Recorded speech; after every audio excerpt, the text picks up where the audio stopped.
샬롬, 샬롬, 샬롬, 샬롬, 샬롬, 샬롬. 하나님 사랑합니다. 여러분, 주 안에서 사랑합니다. 오늘 사사기 19장 아주 드라마틱한 인생을 산 삼손의 이야기죠. 14절부터 20절까지 우리 함께 합독했습니다. 그 인생은 어느 평범한 사람 인생에서 찾아볼 수 없는 극적인 요소들을 많이 갖고 있습니다. 삼손의 인생을 그렇게 드라마틱하게 만든 요소 두 가지를 한번 봅니다. 하나는 하나님께서 주신 놀라운 힘 주셨어요. 그렇죠? 그리고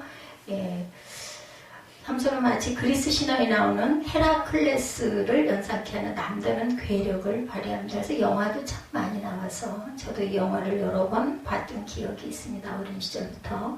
그 괴력으로 놀라운 일들을 벌이죠. 다른 하나는 스캔들이 대단했습니다. 삼손은 몇 차례 블레셋 여인과의 스캔들을 벌였고, 그리고 그 스캔들 때문에 큰 어려움을 겪고 결국은 또 사망의 원인도 바로 그 힘을 잃어버린 머리 때문에, 머리카락을 자르는 부분 때문에 그렇게 된 거죠.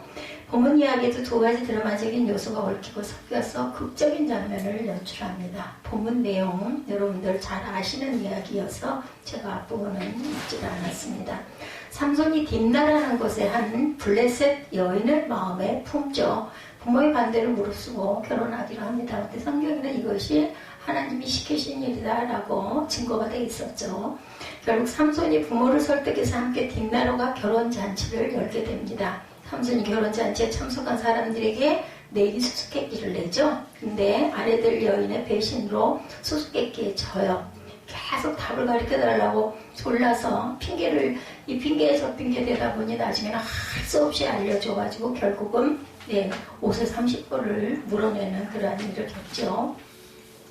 화가 난 삼손은 블레셋 사람 30명을 죽이고 빼앗은 것으로 내가 빚을 갚고 자기 집으로 돌아가 버립니다. 그리고 여인은 친구의 아내가 돼버리죠.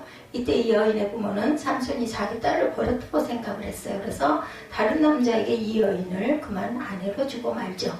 얼마 후에 삼손이 자기 아내를 찾아 다시 딥나로 왔어. 이제 화가 나서 갔는데 한참 있다 보니까 보고 싶었던가 보죠. 자기 아내가 남의 아내가 되었다는 걸 듣고는 또 분노를 합니다. 블레셋 사람들에게 복수를 하죠. 300마리를 붙들어서 꼬리에 회를 달고 불을 붙이는 추수 직전의 밭으로 몰아넣으니 그 밭이 어떻게 됐겠어요? 불바다가 됐겠죠? 그죠? 추수할 것을 잃은 블레셋 사람들이 분노를 하죠.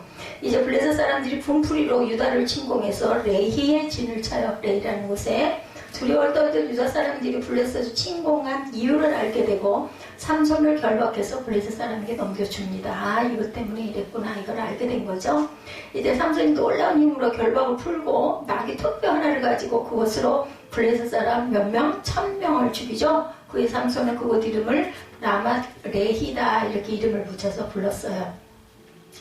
그런데 이 이후에 삼손이 갑자기 심한 갈증에 시달리게 됩니다. 이때 삼손은 갈증이 나기도 하겠죠. 턱뼈 나가지고 1000명을 아무리 힘이 세도 죽였으니 상상도 안 되죠. 우리는 하나님께 부르짖어 기도를 해요. 그죠? 하나님께서 그의 기도를 들으시고 한 우묵한 곳 웅덩이를 터뜨리셔가지고 물이 솟아 올라오게 하시고, 그리고 그 물을 먹고 갈증을 풀게 되죠. 그리고 그 샘의 이름을 엔하꼬레라고 불렀다라는 거죠. 그것이 레히에 지금도 있더라, 이렇게 오늘 말씀에 증거하죠.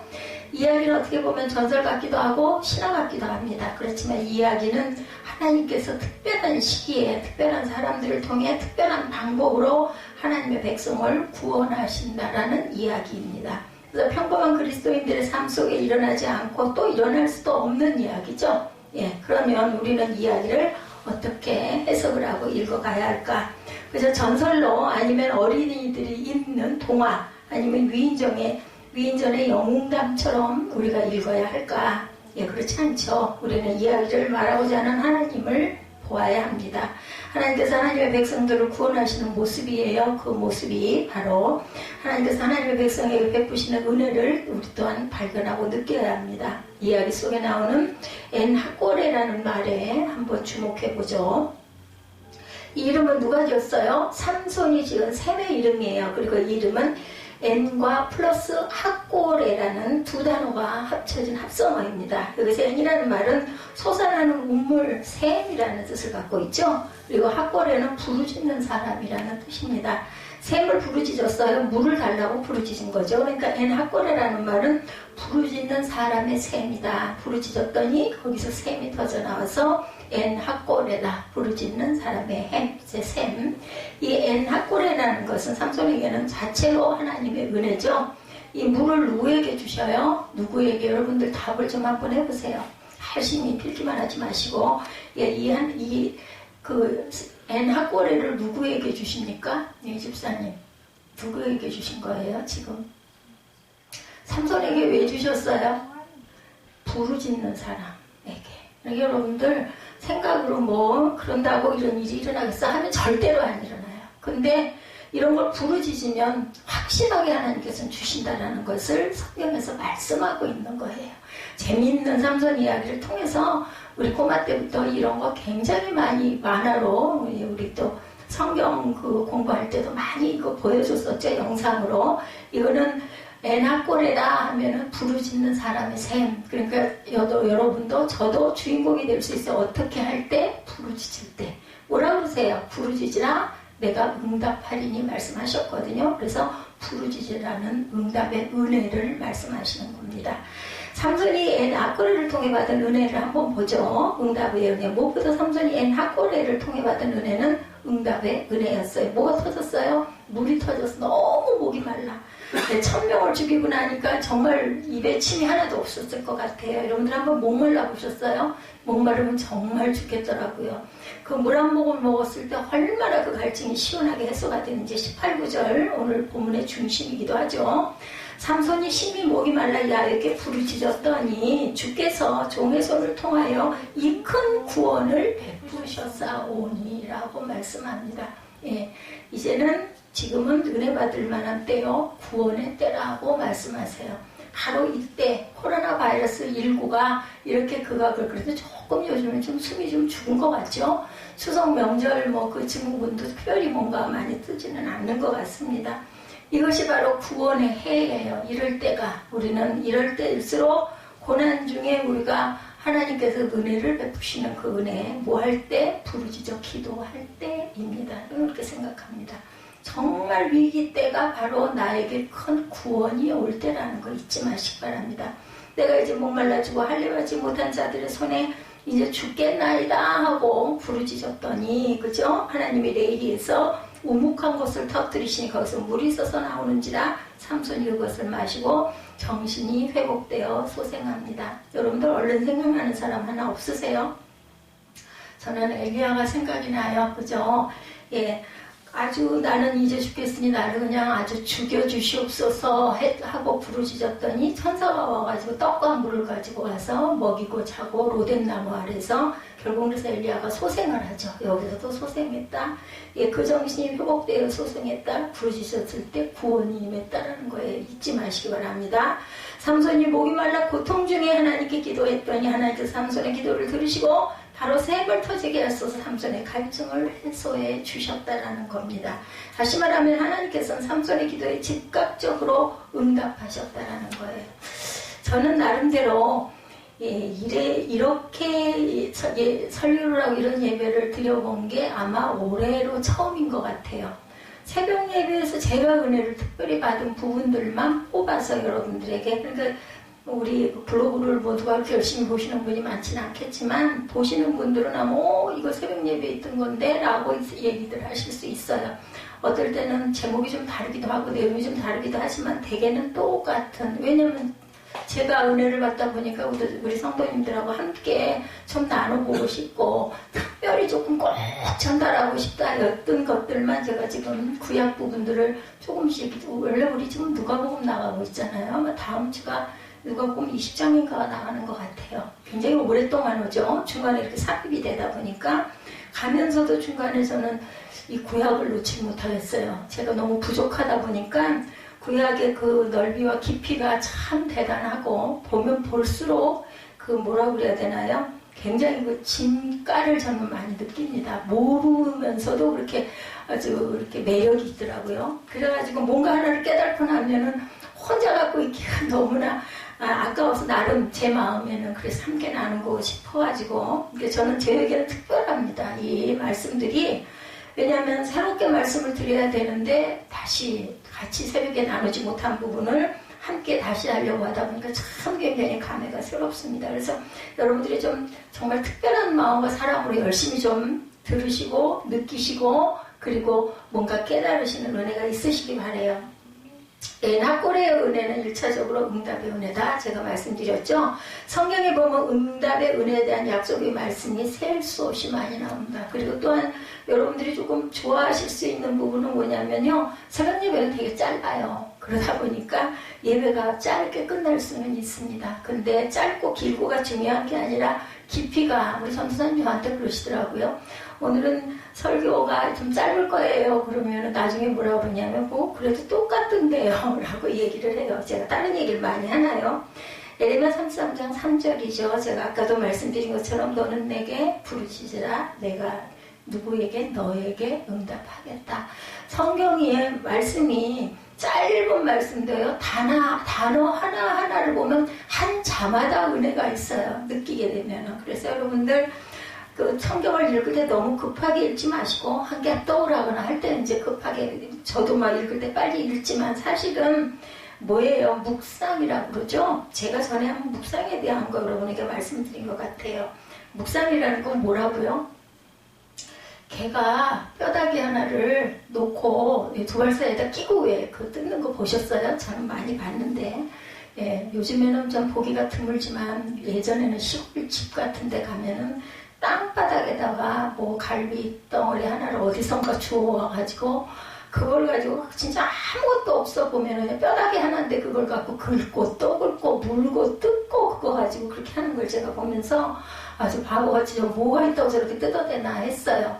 묵상은 바로 그것을 얘기합니다. 말씀을 가지고 물고 뜯고 계속해서 읽고 묵상하고 단어 하나하나를 한 잔씩 뜯다 보면 그 속에서 그렇게 기쁨이, 뭔가 하나를 잠깐 깨달으면 그 은혜, 여러분들 만약에 이런 거 경험 안 해보신 분이 계시라면 다들 경험하셨겠지만 한번 그렇게 한번 해보세요. 여러분들 요즘에 뭐 우리 사무엘이 열심히 요즘에 그 빈 시간에 스트레스 때문에 그런 것도 있을 것 같아요. 게임을 뭐 보면 자판이 날아가요. 지금 어디 가고 없죠. 자판이 날아가도록 막 들리거든요. 소리가 여기까지 들려요. 자판 치는 소리가. 뭐 또 자판기를, 일반적인 자판기를 놓은 게 아니라 뭐 게임용인지 뭔지 뭐 이상한 걸 넣어가지고 소리가 다 틱틱틱틱틱 이렇게 들려요. 아주 날아가. 근데 그거 이상으로 성경 한자에서 어떤 깨달음과 기쁨이 솟으면요. 정말로 세상이 줄 수 없는 기쁨이 솟는답니다. 그러면 여러분들에게 은혜가 임하고 내 소원에 응답해 주시는 하나님이 내 소원을 이루어주시고, 헤이 나는 아무리 해봐도 없더라. 근데요 여러분들 나중에 이 다음에 한 10년쯤 지난 다음에 돌아보시면 이제 제가 이만큼 오다 보니까 그게 느껴져요. 아, 옛날에 내가 그랬었는데 내가 오늘 이러고 있네. 은혜가 느껴집니다.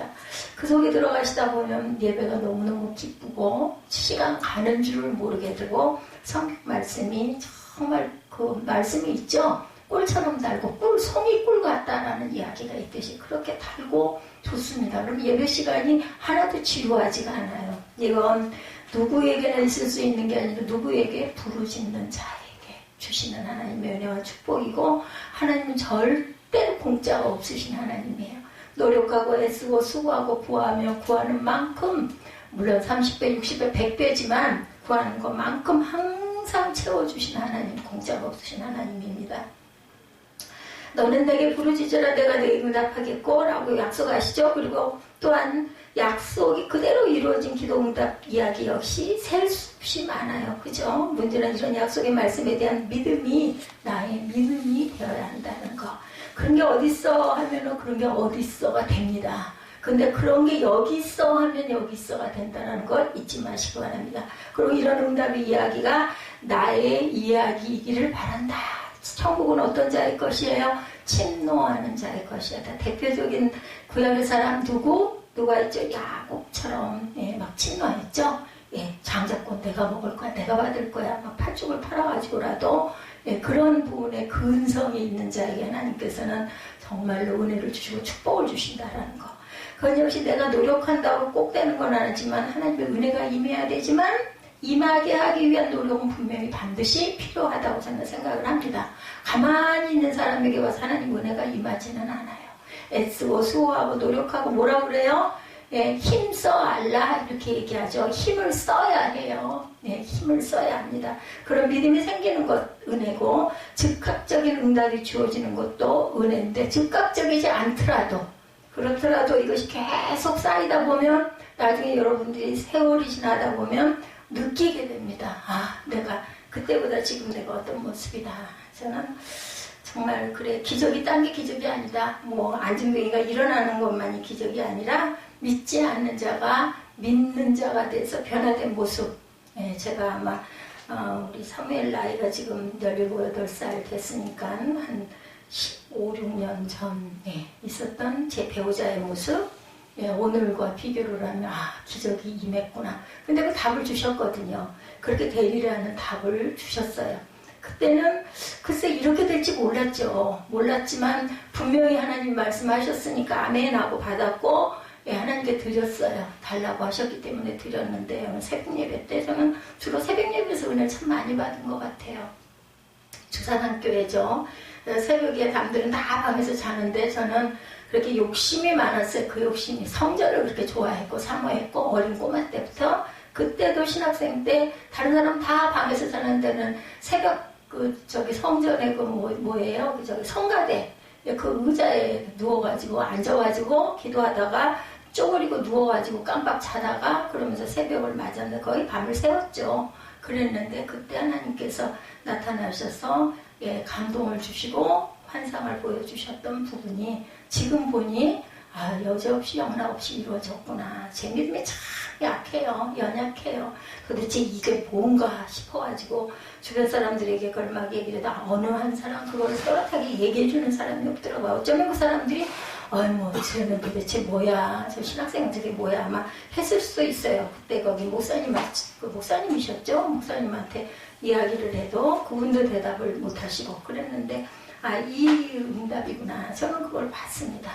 자, 한 장로님의 간증 여러분들에게 짧게 전합니다. 6.25 때 북한에서 공산군을 피해서 월남하신 분입니다. 중학생 시절 고향집에 공산군이 들이닥쳤다 그래요. 이분에게 장로님의 간증입니다. 청년들은 물론이고 청소년들까지 붙잡아서 의용군으로 끌고 가려고 집집마다 샅샅이 수색을 하다가 자기 집 차례가 돼서 들어왔다 그래요. 얼마나 가슴이 떨렸을까요? 급한 마음에 저는 아마 기절했을 것 같아요. 어떻게 할 수가 없어서 예전에 그 시골에 여러분들 아실 거예요. 낯가리 알죠? 네, 그 집 이렇게 쌓아놓은 낯가리. 그 속으로 숨었다고 그래요. 이 어린애가. 공산군이 낯가리 구석구석을 그냥 안 지나가죠. 대검을 갖고 막 콕콕 찔러요. 저 영화에서 많이 봤어요. 실제로 그런 걸 본 거는 없고요. 영화에 보면 막 그 긴 칼로 찌르면 속에 사람들 있으면 찔려서 죽는 거죠. 뭐. 그런데 다행하게 자기가 안 찔리고 피해서 살았다고 그래요. 낯가리라고 별로 크지도 않은데 어려서 그랬는지는 모르지만 근데 이 공산군이 가지를 않고 그 집을 아예 털을 잡아가지고 안 가요. 램프로 사용하고 머물게 됐다고 그래요. 얼마나 배가 고팠을까요? 시간이 흘러서 너무 배가 고팠다고 그래요. 저 높은 곳에서 까마귀가 날아가는 소리가 막 들리더래요. 그래서 까마귀 소리를 듣다가 문득 생각나는 것이 까마귀를 보내서 엘리야를 먹이셨던 그 성경 말씀 생각이 이 학생이. 그러니까 나중에 장모님이 됐으니까 어렸을 때도 아마 주일학교를 갔겠죠. 그래서 즉시 기도를 했다고 그래요. 하나님 엘리야를 먹이셨던 것처럼 저도 먹여주세요 라고 기도를 했다. 뭐 이거 앞뒤 그런 거 필요 없어요. 그럴 때는 그냥 하나님 살려주세요 하면 돼요. 그랬대요. 그런데 얼마 후에 마당에 있던 암탉이 낯가리 안으로 들어와서 알을 낳더래요. 어떻게 됐을까요? 그 알을 얼마나 배가 고픈지 얼마나 맛있게 먹어 뜨끈뜨끈한 그 알을 먹었다고 합니다. 깨가지고. 그런데 이 암탉이 며칠 동안 매일 그렇게 낯가리를 들어와서 알을 낳더래요. 그래서 하루에 하나씩 그 알을 먹고 연명을 해서 일주일을 무사히 버티고 살아남았다라는 거죠. 그리고 나서 이분은 장로님이 되시고도 남았겠죠. 그 살아나고 났으니까 하나님께서는 오늘도 우리에게 N학골의 은혜를 이렇게 베푸시는 거예요. 지금 제가 드린 그 간증이 이 장로님이 된 이분의 간증이 N학골의 은혜입니다.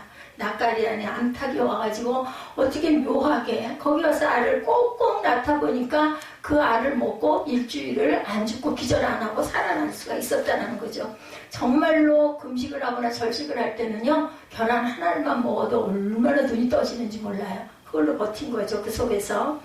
부르짖는 삼손의 기도를 들으셔서 마른 땅에 샘을 내셔서 갈증을 해소해 주신 것처럼 오늘 우리도 이런 응답을 꼭 받을 수 있다는 거예요. 기도하는 자에게는. 예, 특히 그 하는 사람들에게는 항상 엔하골의 은혜와 응답이 저와 여러분에게도 언제나 항상 임할 수 있다는 거 잊지 마시기 바랍니다. 이렇게 특별한 사람에게만, 삼손 같은 사람에게만 오는, 이 소년에게도 임했잖아요. 나중에 장모님이 된 이 소년에게도. 오늘 본문의 두 번째로는 깨달음의 은혜입니다. 예, 삼손이 지옥으로는 또 다른 지명이 나오죠. 라맛레이라는 그 지명이 나옵니다. 예, 그것은 라맛이라는 말과 레이라는 말이 합쳐져서 만들어졌겠죠. 여기서 라맛이라는 말은 높은 곳 또는 산이라는 뜻을 갖고 있습니다. 라맛이라는 것은. 그리고 레이는 뭘까요? 턱뼈겠죠. 턱뼈. 예, 거기서 턱뼈를 가지고 싸웠으니까 라맛레이라는 말은 턱뼈로 만들어진 높은 언덕 또는 턱뼈의 산, 예, 이런 뜻을 갖고 있어요. 사사기 15장 15절에 삼손이 나귀의 턱뼈로 블레셋 사람 몇 명을 1000명을 죽였다고 기록되죠. 그리고 16절에 보면 삼손이 스스로를 자랑스럽게 여기며 이렇게 말했다고 그러죠. 나귀의 턱뼈로 한 더미 두 더미를 쌓았으며 나귀의 턱뼈로 내가 1000명을 죽였도다. 결국 라맛레이는 자기의 힘을 스스로 자랑하기 위해 지은 이름이었던 것입니다. 내가 나귀 턱뼈로 블레셋 사람 1000명을 죽여서 그 시체를 산처럼 쌓았다라고 자랑하며 지은 이름. 뭐 신이 날만도 해요. 저는 인정합니다. 이해합니다. 예, 내가 1000명이나 죽였어. 이럴 수 있죠. 근데 18절에 보니까 반전이 나오죠. 삼손이 목이 말라 야훼께 부르짖어 이르되 주께서 종의 손을 통하여 이 큰 은혜를 베푸셨사오나 내가 이제 목말라 죽게 생겼습니다. 라고 얘기를 합니다. 우리는 인생 살면서 여러분들 많이 느끼시죠? 어떤 좋은 일이 있고 나면은요, 저는 어려서부터 이런 징크스가 있었어요. 막 신나가지고 장난을 웃다가 나중에는 겁이 덜컥 나요, 항상. 이러다 내가 뭘 일이 생기지 않을까? 그래서 웃다 말고 웃지를 못했었어요. 그러면 영락없이 다르게는 막 펑펑 우는 일이 생깁니다. 이게 뭐냐면 인생의 모습이에요. 우리 삶의 모습. 누구에게나 문제는 오게 마련이죠. 기쁜 일이 있고 아니면 슬픈 일이 있고. 그러면 계속 슬픈 일만 있으면 살아남을 사람이 아무도 없겠죠. 또 기쁜 일만 연속으로 있다면은 뭐 어떻게 사람이 노력을 하고 열심을 내겠습니까? 그죠? 내가 이제 목말라 죽게 생겼다는 거죠. 1000명과 치열한 전투를 벌였으니 얼마나 갈증이 나겠나. 엘리야도 마찬가지죠.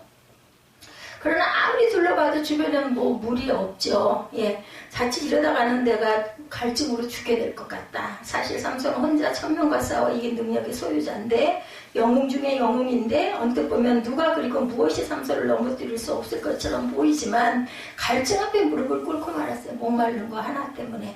아무리 괴력을 가지고 있어도 그 갈증은 물이 없으면 해결되질 않죠. 그래서 삼손은 어쩔 수 없이 어떻게 된 거예요?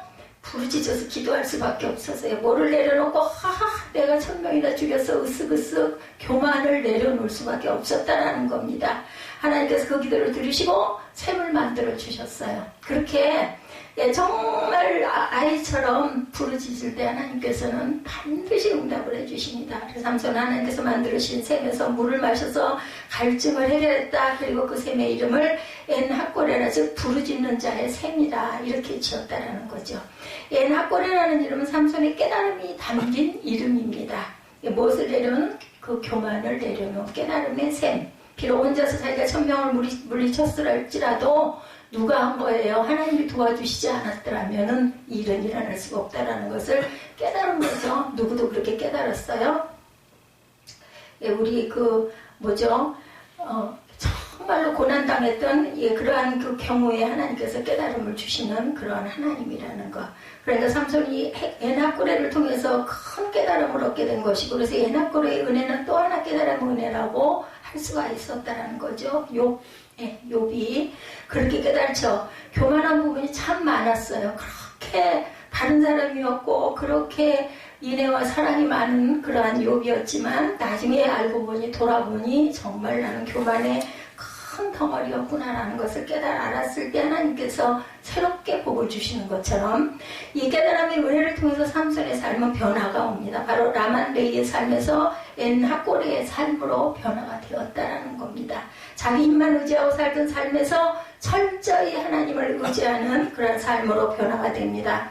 한 자매님과 대화를 나눈 중에 큰 도전과 은혜를 받은 그런 내용이 담겨있는 게 있더라고요. 이분은 사업을 하면서 늘 감당하기 힘든 스트레스를 받아왔다 그래요. 어떻게 하면 사업을 번창하게 일으킬 것인가 하고 고민하면서 살아왔대요. 그러면서 몇 차례 실패를 합니다. 사업하다 보면 실패를 많이 하죠. 그러다 기도하는 중에 소중한 깨달음을 얻게 되었는데 이 사업의 주인은 하나님이시다. 이걸 깨달았대요. 이분이. 예, 나는 그분의 청지기일 뿐이다. 그죠? 우리는 모두 다 청지기예요. 그래서 경영 철학을 송두리째 바꾸기로 결단을 합니다. 결단을 해가지고 우선 하나님을 사장님으로 모시기로 작정을 하죠. 제가 오늘 일부 예배 때 그런 얘기를 했죠. 예, 이스라엘에 가면 유대인들은 의자를 하나씩 꼭 더 넣는다. 예, 그것은 하나님의 자리 이렇게 해서 내놓는다고 제가 말씀드렸어요. 예, 우선 하나님을 사장님으로 모시고 둘째로는 운용은 하나님께 기도한 뒤에 판단하고 결정하기로 했고 셋째로는 수익을 하나님께 드리겠다고 약속을 했다고 그래요. 그래서 회사의 영업이익의 11조를 하나님께 드리기로 결단을 합니다. 뭐 100만원에서 10만원은 참 쉽습니다. 1000만원에서 100만원도 쉽습니다. 근데 숫자가 한 10억, 100억이 되면 굉장히 큰 금액이죠. 11조도. 그렇게 실천을 시작하면서 변화가 일어나더라는 겁니다. 김종국 집사님 잘 들으시고 한번 은혜를 받으시기 바랍니다. 우선 자기 마음을 짓누르던 스트레스가 사라지더랍니다. 내가 하는 게 아니야. 난 청직이야. 열심히 하기만 하면 되니까. 그리고 자기가 사장으로 알고 사업할 때보다 회사가 더욱 번창하더라는 거죠. 그러니까 이분에게도 라만레이의 삶에서 엔하꼬레의 삶으로 변화가 일어났다는 거죠. 하나님은 오늘도 우리에게 엔하꼬레의 은혜를 베푸시기 위해서 손에 들고 얘야 누구 없니? 이렇게 흔드세요. 얘야 손에 붙들고 그러기를 원하노라. 없니? 근데 왜 못 받아요? 부르짖어 달라고 구하지 않기 때문에. 에이 뭐 그런다고 될 일이야 이렇게 생각하면 첫날이가도 안 됩니다. 삼손이 라만레이의 삶을 살던 중에 엔하꼬레의 깨달음을 얻게 된 것처럼 영적인 깨달음의 은혜를 베푸시는 하나님께서 오늘도 저와 여러분에게 뭐하라 그래요? 귀 있는 자는 들을지어다 하고 저를 통해서 말씀을 여러분에게 전하게 하신 겁니다. 세 번째는 회복의 은혜를 보여주셨죠. 본문에 보면 삼손이 일종의 슬럼프를 겪는 이야기가 나오죠. 혼자서 1000명을 상대해서 대승을 거둔 삼손이 죽을 것까지 힘든 순간을 맞게 되는 거. 이게 은혜 받을 때예요. 바로 이런 힘든 순간, 고난의 순간. 그때가 아이고 죽겠네. 나는 되는 일이 없나 봐. 낙심하고 절망하고 주저앉아버리고 자포자기하고 뭐 술 마시고 못된 짓 하고 그러면 결국은 그냥 거기서 끝장이 나죠. 그런데 우리는 다행히 그래도 믿음이 별로 없다 할지라도 그렇게는 안 하잖아요. 제가 간간히 밤에 잠을 못 자기 때문에 새벽 내내 깨어있다 보니까 옛날 지나간 그 드라마 같은 걸 좀 틀어서 한 10번도 보기도 하고 20번도 보기도 합니다. 근데 거기서 공통적으로 느낀 게 있어요. 무슨 일만 있으면은 뭐 와인도 그렇고 뭐 무슨 뭐 여러 가지 술, 독한 술들 넣고 바에서 그렇게 마시거나 아니면 뭐 소주, 술이 없는 데가 하나도 없더라고요. 꼭 술있게 돼요. 보면은 아직 장면마다 보면 있어요. 그래서 제가 참 그걸 보면서 야 저렇게 술을 많이 먹는데 술값만 해도 얼마일까 저는 그 생각을 항상 했습니다. 혼자서 1000명을 상대해서 대승을 거둔 삼손이 죽을 것까지 힘든 순간 아마도 삼손은 혼자서 1000명을 상대하면서 기진맥진 싸울 때는 몰랐겠죠. 근데 이제 그러고 나니까 탈진이 된 거예요. 모든 기력이 바닥이 났을 것이고 목마름이 밀려오자 주변에 마실 물을 찾아봐도 한 방울도 없고 이 목마름의 탈진을 가중시켜서 내가 이러다 죽지 이런 마음. 저도 기력이 다 떨어질 때가 있어요. 그러면은 저도 그런 걸 느껴요. 누가 있나요? 주변에 아무도 없죠. 혼자 있고 근데 막 손발이 부들부들 떨리고 어떻게 할 수가 없을 때. 그래서 제가 그 한의원에서 주신 그 청심환을 항상 주변에다 놓고 전에 그 생각이 나갖고 찾으니까 또 주변에 없어. 일어날 수도 없는데. 그래서 그 이후로는 막 여기저기 다 떨어뜨려 놓습니다. 근데 저한테는 그게 잘 맞아가지고 약을 남용을 하면 안 되지만 정말 그럴 때 그 하나를 그냥 묵은 채로 여러 가지 그냥 이렇게 깨물어 먹고 나면은 저는 이제 눈이 뚝 뜨이더라고요. 힘이 나고. 그래서 주변에다가 꼭 그런 얘기를 많이 합니다. 꼭 좀 먹으라고. 기운 없고 할 때는. 그리고 얘지가 숨이 안 쉬어진다고 하니까 저는 혹시나 들을까 싶어가지고 얘기를 하지만 그것도 먹어야 약이 돼요. 그거만 안 먹고 뭐 파괴쳐놓으면 그냥 결국은 뭐 쓰레기통으로 버려지게 되는 거죠. 자, 이렇게 됐을 때 삼손은 혼자서 1000명을 상대해서 탈진했을 때, 바닥에 났을 때, 나는 이제 죽을 것 같아 절망했을 때, 그래서 삼손은 누구였기 때문에, 사사였기 때문에 기도를 한 거죠. 하나님, 나 죽을 것 같아요 라고 기도를 합니다. 뭐 무슨 아름다운 뭐 문구 이런 거 다 필요 없어요. 그럴 때 하나님 저 죽을 것 같아요, 좀 도와주세요 하고 기도하시기 바랍니다. 삼손은 이 순간 나시린의 삶이니 맡겨진 사명이니 앞으로 해야 할 이런 일들에 대한 거 아무 생각 안 납니다. 그죠? 안중에 없어. 비슷한 이야기가 열왕기상 19장에 나오죠. 엘리야 선지자 혼자서 바알 선지자 450명, 아래에서 아세라 선지자 400명, 850명. 갈멜산에서 영적 전쟁을 벌이고 나서 그 이후에 이세벨이 뒤쫓아온다라는 소리를 듣고는 꽁무니가 빠지고 도망을 그냥 정말 정신없이 도망가다가 로뎀나무 아래서 이제 더 이상 못 가. 나 죽을 것 같다라고 했을 때 이런 고백을 하죠. 하나님 이제 나를 좀 데려가시옵소서 하고 기도하는 장면이 나옵니다. 하나님 앞 죽기를 청하죠. 자, 우리도 이런 탈진을 겪는다라는 거예요. 우리 인생의 삶에서 누구나 이런 고비는 다 있습니다. 뭐 대단히 성공한 어떤 사람도, 아무리 훌륭하고 유명한 사람도, 뭐 재산이 얼마가 있는 사람도 이런 경우는 다 크고 작게 겪습니다. 혼신의 힘을 다해서 하나님께서 맡겨주신 사역을 감당했는데 영적 기적이 소진됐을 때, 그죠? 네, 사단의 공격은 이럴 때 딱 들어온다라는 거. 내가 이러다가 죽지 않아? 이런 절망적인 생각, 이것도 사실은 사단이죠. 혼신의 기력이 다 떨어졌을 때, 때로는 건강 악화로, 때로는 오해의 험담으로, 때로는 관계의 갈등으로, 여러 가지 걱정거리로, 아니면 부부의 불화로, 아니면 자녀로 인해서, 제가 참 가끔가다 혼자서 정말 어리석다 하고 혼자 웃을 때가 있어요. 저는 어린 아들 때문에 시험을 많이 받습니다. 그리고 상처도 엄청 많이 받습니다.